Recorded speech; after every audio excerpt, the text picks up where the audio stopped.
Guten Morgen. Es ist schon wieder Freitag, schon wieder der letzte Morgen, wo wir gemeinsam die Bibel lesen. Schön war's. Wir gehen in den letzten Abschnitt der Seligpreisungen. Und ich bitte dich, Jesus, jetzt nochmal, auch dass du heute Morgen nochmals zu uns sprichst. Richte unser Leben nochmal aus. Bring die ganze Schärfe deines Wortes in unser Leben hinein, damit wir klar werden in den Dingen, die dir wichtig sind. Amen. Amen. Hey, heute kommen wir zum sogenannten Höhepunkt dieser Seligpreisungen. Wir werden nachher merken, so die ganzen Seligpreisungen spitzen sich ein bisschen zu hier auf diese letzten. Und wir haben die ganze Woche jetzt darüber gesprochen, dass Jesus immer wieder sagt, Makarios, Makarios, Makarios. Also er beschreibt das gute Leben in diesen Seligpreisungen. Er beschreibt, was es bedeutet, ein gutes Leben zu führen, ein gottgefälliges Leben. Wir haben die letzten Tage darüber gesprochen, wie er diese Werte komplett auf den Kopf stellt. Ich meine, er schreibt wirklich gewisse Dinge, sagt gewisse Dinge, die ich selber wahrscheinlich vor dieser Woche nie als das gute Leben bezeichnet hätte, weil sie so nicht für mich, sie machen so für mich keinen Sinn, aber die haben wir jetzt so ein bisschen darüber gesprochen. Und heute kommen wir so zu diesem letzten, und das ist auch wieder so einer, glaube ich, wo ich bin, wenn ich Menschen sehe, die in dieser Position sind, die Jesus hier beschreibt, dann bin ich nicht so ganz so sicher, ob ich das als das gesegnete Leben bezeichnen würde. Ja. Willst du es mal lesen? Ja, ich lese es aus der ich lese hier aus der neuen Genfer, ist das gut? Ja. Glücklich zu preisen seid ihr, wenn man euch um meinetwillen beschimpft. Nein, Entschuldigung, ich muss Vers 10 beginnen. Vers 10 beginnen. Matthäus 5, Vers 10. 5, Vers 10 und Vers 11 und Vers 12. Genau. Glücklich zu preisen sind die, die um der Gerechtigkeit willen verfolgt werden, denn ihnen gehört das Himmelreich. Glücklich zu preisen seid ihr, wenn man euch um meinetwillen beschimpft und verfolgt und euch zu Unrecht schlimme Dinge nachsagt. Freut euch und jubelt, denn im Himmel wartet eine große Belohnung auf euch. Genauso hat man ja vor euch schon die Propheten verfolgt. Genau. Also, es beginnt mit dem, glücklich zu preisen sind die, die um der Gerechtigkeit willen verfolgt werden. Das ist jetzt schon nochmal krass, wo Jesus wirklich hineingeht und wirklich sagt, hey, verfolgt zu werden. Und das trifft schon sehr, sehr etwas in mir, wo ich merke, ich bin so darum bemüht, beliebt zu sein. Es ist mir so unglaublich wichtig. Und ich glaube, das ist auch etwas, was wir Menschen, ich habe gehört, dass das so ist bei uns Menschen, wenn wir Ablehnung empfinden oder eben verfolgt werden, beschimpft werden, schon nur soziale Ablehnung, ausgegrenzt zu sein, ist das für unser Nervensystem, kann das vergleichbar sein mit einer Todesangst, weil das in uns loslässt, oh, was mache ich, wenn ich ausgeschlossen bin aus der Gesellschaft, wenn man mich nicht mehr mag. Das ist so ein großer Drang in unserem Herzen. Und Jesus spricht da einen Punkt an in uns. Ich weiß, ihr möchtet immer beliebt sein, aber positioniert euch neu an diesem Ort.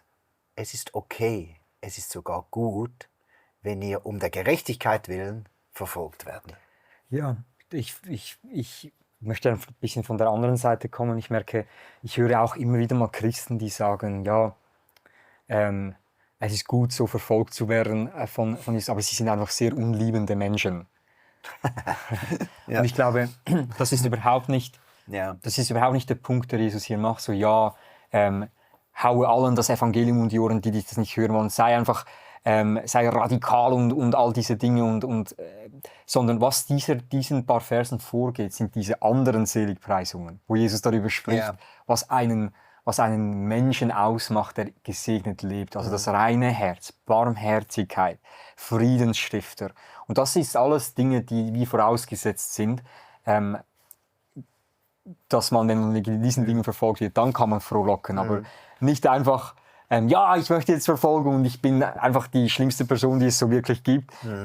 Sondern nein, das geht wirklich, das geht darum, dass du der Gerechtigkeit willen, und wir haben ja über das gesprochen, das ist wieder das gleiche Wort, das bedeutet, eine Gerechtigkeit bedeutet, ich stehe in guter Beziehung zu den Menschen und ich stehe in guter Beziehung zu Gott. Ja. Und wir haben darüber gesprochen, dass Jesus in der ganzen Bergpredigt spricht er über diese bessere Gerechtigkeit, die der Pharisäer übersteigt. Und die Pharisäer haben versucht, die Gerechtigkeit vor Gott, also in guter Beziehung mit Gott zu sein, indem sie leisten und verdienen und alles versuchen, um gerecht dazustehen vor Gott. Und Jesus sagt, ja in der anderen Seligpreisung, wenn ihr dürstet und hungert nach Gerechtigkeit, dann werdet ihr gesättigt werden. Das ist dieser göttliche Passiv, dass Gott uns seine Gerechtigkeit gibt in Jesus Christus. Das ist ja dann der Punkt. Also er schenkt sie uns als Geschenk.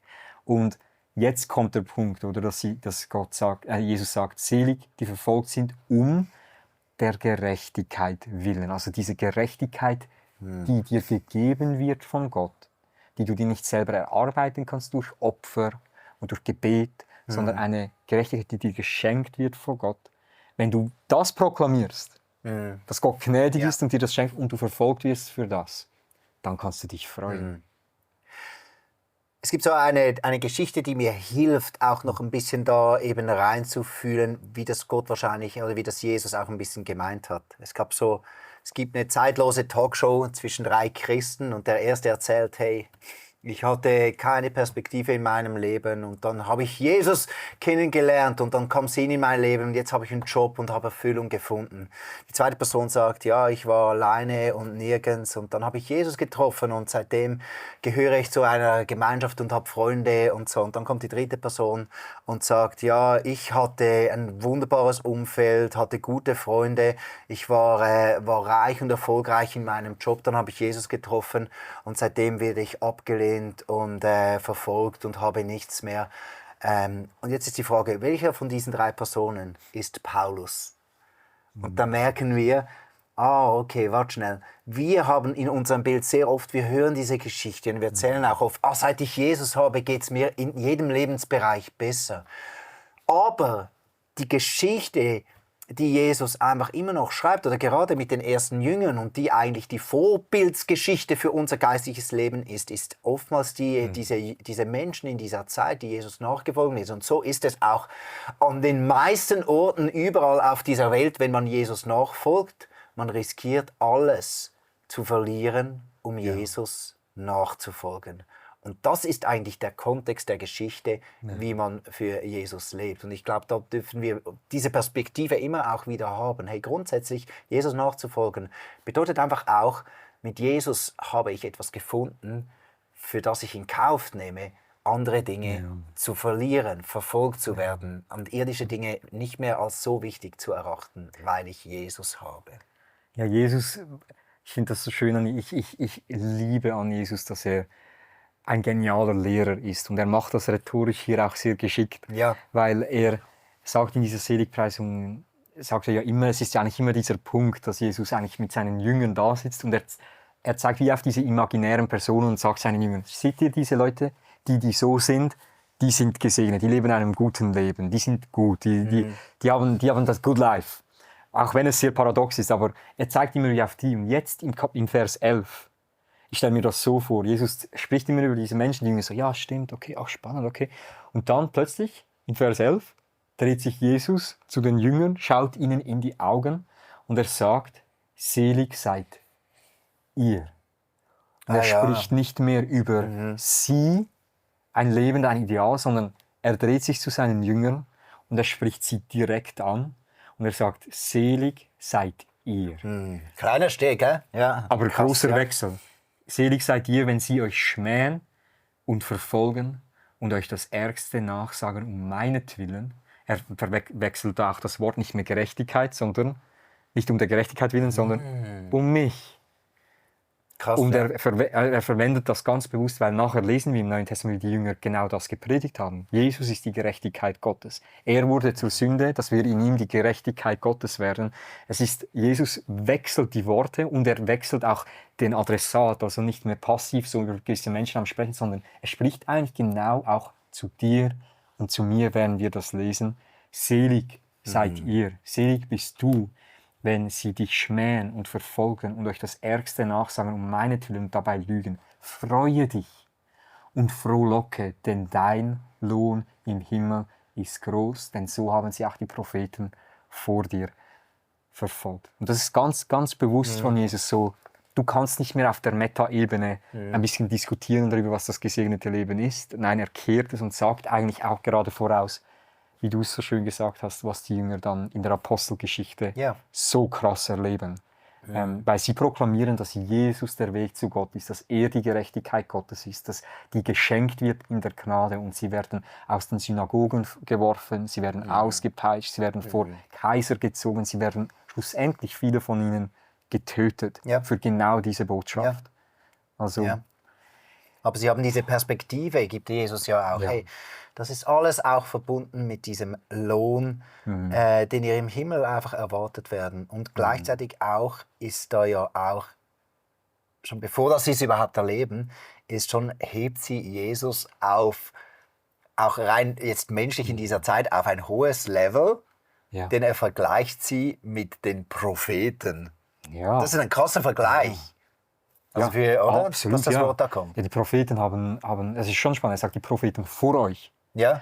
Also es gab Propheten vor euch und ihr seid jetzt die neuen Propheten. Und Da ist Jesaja gemeint, der Daniel, das sind die, Nathan, all die Propheten, wirklich, die krassesten der krassen. Ja. Du denkst dir vielleicht so, okay, das ist ja nicht nur eine Zusage zu seinen Jüngern, sondern das ist eine Zusage zu uns heute, die Jesus nachfolgen. Ja.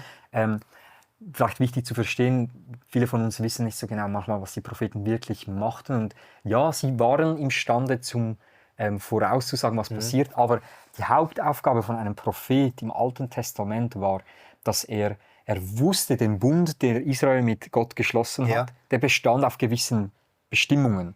Und was der Prophet machte, ist, er schaute das Volk Israel an und er deklarierte und er verkündigte dem Volk Israel, wo sie diesem Bund nicht gerecht sind. Und er sagt, wenn ihr weiter so lebt, dann sind das die Konsequenzen, die Gott bereits im Bund gesagt hat. Und ich glaube, für uns ist ganz wichtig zu verstehen, wir sind Propheten heute nicht mehr aufgrund vom Gesetz in Sinai. Wir sind heute Propheten, die das Evangelium verkündigen, dass Gott Frieden geschlossen hat durch seinen Sohn Jesus Christus und dass jeder, der an ihn glaubt, jeder wird das ewige Leben haben und wird nicht verloren gehen. Halleluja. Und das ist unsere prophetische Aufgabe von dir, von uns, nicht nur als Kirche, sondern von dir als Einzelperson auch. Du bist ein Prophet, der aufgrund des Evangeliums in die Welt hinausgeht und das deklariert und verkündigt. Das ist eine höhere Stufe, du hast recht. Ja, im Zusammenhang mit der Bibel, weißt du, also, dass Jesus hier seine Jünger und auch seine Nachfolger, also wir lesen am Anfang, dass ja die Menge wahrscheinlich auch noch größer war rundherum, dass Jesus uns Nachfolger mit dem vergleicht. Ich meine, ich habe nie ein biblisches Buch geschrieben. Ich finde mich auch jetzt nicht annähernd so krass wie Hosea oder den Joel aus der Bibel.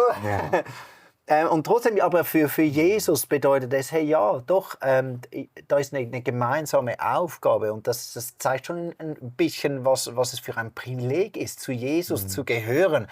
Ein Nachfolger von Jesus zu sein, ist geistlich gesehen, aus Gottes Perspektive, ein unglaubliches Privileg und auch eine unglaublich wichtige Aufgabe. Absolut. Eine unglaublich wichtige Aufgabe, an Gottes Stelle Botschafter zu sein, Prophet zu sein an Gottes Stelle. Und wir sind auch Propheten füreinander. Ja? Ich glaube, das ist so, Propheten, wir wollen in Jesus Christus wachsen, darum brauchen wir einander, weil sie ermahnen. Propheten ermahnen grundsätzlich andere Menschen und warnen sie, wenn sie irgendwo nicht aufgrund des neuen Bundes leben. Und wir sehen das sogar bei Paulus und Petrus. Es gibt diese wunderbare Stelle in der Apostelgeschichte, wo Petrus, vielleicht kennt ihr sie, in Jerusalem, da kommen ein paar, er sitzt mit den Heiden da, und dann kommen ein paar hoherrangige Juden. Ja. Und was macht Petrus? Er zieht sich zurück Er sitzt weg von den Heiden, weil er sich schämt und sitzt zu den. Und was macht Paulus? Er konfrontiert ihn vor allem und sagt, das ist nicht das Evangelium, das du jetzt gerade lebst. Das ist prophetisch. Das Evangelium bedeutet, wir sind weder Jude noch Grieche, wir sind weder Mann noch Frau, wir sind weder Sklave noch Herr, wir sind eins in Jesus, eine Familie. Und du, Petrus, du lebst nicht aufgrund des Evangeliums gerade. Weißt du, was mich manchmal ein bisschen, wo ich glaube, da dürfen wir in unserer Kultur wirklich ein bisschen, auch unter Christen, wir dürfen unserem Nächsten ein bisschen mehr zutrauen, dass Gott durch ihn durch zu mir wirkt. Mein erster Prophet ist nicht irgendein entfernter Speaker oder Prediger, ist meine Frau. Die ist geisterfüllt und Gott will durch sie hindurch immer wieder in mein Leben sprechen. Und logisch, das braucht Mut, einer Person, die so nahe ist und ich sie kenne, trotzdem zuzutrauen, hey, du bist genau die Person, durch die Gott immer wieder zu mir spricht. Und ich erlebe das, die Leute, die nahe um mich herum sind, und ich habe mich wie für das entschieden im Herzen. Wenn Jesus sogar seine Jünger einfach nennt, ich vergleiche euch mit den Propheten im Alten Testament. Das ist ja schon krass. Jesus traut seinem Umfeld die Geistlichkeit zu, dass Gott Großes durch sie tun möchte. Und so möchte ich diese Haltung auch haben. Schön. Mein Umfeld, die Leute um mich herum, das sind geisterfüllte Menschen. Gott will prophetisch durch sie sprechen. Gott will sie nutzen als Botschafter von der besten, größten, wertvollsten Botschaft, dem Evangelium. Und diese Sicht auf meine Brüder und Schwestern zu haben, ich glaube, das ist so wichtig, dass wir das nicht verlieren und nicht in die Nazareth-Falle tappen. Die Nazareth-Falle ist als Jesus selber, der Sohn Gottes, in seine Heimatstadt ging, nach Nazareth, haben sie nicht geglaubt, wirklich, dass den kennen sie ja gut, das ist doch der Sohn von Josef, der Zimmermann, da kann ja nichts was passieren. Und Jesus konnte kaum Wunder tun, Jesus hat sich nicht verändert, aber der Unglaube, weil ich kenne dich ja gut, ich kenne auch, was da dein Umfeld ist, und weil man jemanden gut kennt, glaubt man nicht mehr, dass Gott Großes tut für die Person. So funktionieren wir Menschen, und da müssen wir vorsichtig sein. Also lasst uns mutig sein, einander viel zuzutrauen, dass Gott durch deinen Nächsten Großes tun will. Mega schön. Liebe Freunde, das war unsere Woche. Let's pray. Sollen wir beten? Ja, let's do it. Komm, wir starten da, wo ich jetzt gerade spreche. Ja. Weil bevor wir jetzt für dich beten und für mich, beten wir für eine Person in unserem Umfeld, dass Gott sie wie ein Prophet damals braucht, um seine Botschaft durchzubringen zu den Menschen heute. Und ich nehme diese Person, ich weiß jemand, und ich bitte dich, Jesus, für sie, dass du genau sie heute brauchst. Danke, bist du, Heiliger Geist, wohnst du in dieser Person und hast du sie berufen, eine Stimme in dieser Welt zu sein, die zu den Menschen durchdringt, damit die Menschen dich, Jesus, erkennen und Frieden schließen können mit ihr. Und ich bitte dich um wunderbare Gelegenheit für diese Person. Ich bitte dich, Jesus, um offene Herzen, dass du durch diese Person immer wieder hineinscheinst und Menschen retten kannst. Ich bitte dich, Herr, auch jetzt einfach für übernatürliche Freude. Ja. Für die hier zuhören und wirklich durch die Hölle gehen für dich. Die es erlebt haben, dass sie ungerecht behandelt wurden, dass über sie gelästert wurde, dass über sie hergezogen wurde, dass Lügen verbreitet wurden über sie, wo ihr Ruf zerstört wurde, wo Rufmord passierte, einfach nur aus dem Grund, weil sie dich lieben. Und ich bitte dich, Vater, dass du jetzt kommst mit deinem Heiligen Geist und dass du genau diesen Menschen deine Freude schenkst. Eine übernatürliche Freude. Und dass ein tiefes Bewusstsein entstehen darf, dass der Lohn im Himmel riesig sein wird. Ja, Jesus. Danke bist du gut und danke bist du da, auch an diesem letzten Wochentag. Wir lieben dich von ganzem Herzen. Amen. Amen. So gut, mit dir immer wieder Bibel zu lesen. Ich hoffe, es hat dir auch viel Freude gemacht. Danke, Tim. Uns macht es große Freude. Ja, das ist toll. Wir lieben es. Ja. bald wieder. Es war Vielleicht. super, diese Woche mit dir zu verbringen. Und erinnere dich daran, dass Gott weiter jetzt dein Herz formen darf, was das gute Leben wirklich bedeutet in seiner Sicht. Weil wir wollen schlussendlich Jesus Christus ähnlicher werden. Furchtlos leben und unser Umfeld positiv beeinflussen, so wie er es getan hat. Amen. Wir wünschen dir ein wunderbares Wochenende. Bis bald wieder. Tschüss.